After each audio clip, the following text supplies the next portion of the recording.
ত্রয়োদশ জাতীয় সংসদ নির্বাচনের তফসিল ঘোষণাকে স্বাগত জানিয়ে চট্টগ্রাম ৪ আসনে বিএনপির মনোনীত প্রার্থী কাজী মোহাম্মদ সালাউদ্দিনের উদ্যোগে দারোগাহাট থেকে নগরীর অলঙ্কার মোড় পর্যন্ত মোটর শোভাযাত্রা ও আনন্দ র্যালি অনুষ্ঠিত হয়েছে।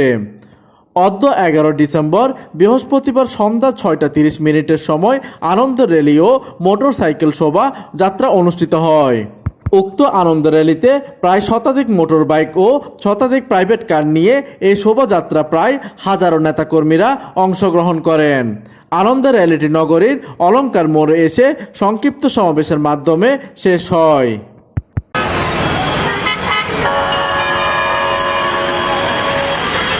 প্রতিনিধি কামরুল হাসানের তথ্য ও পাঠানো চিত্রে ডেস্ক নিউজ, দিগন্তের বার্তা 24, চট্টগ্রাম।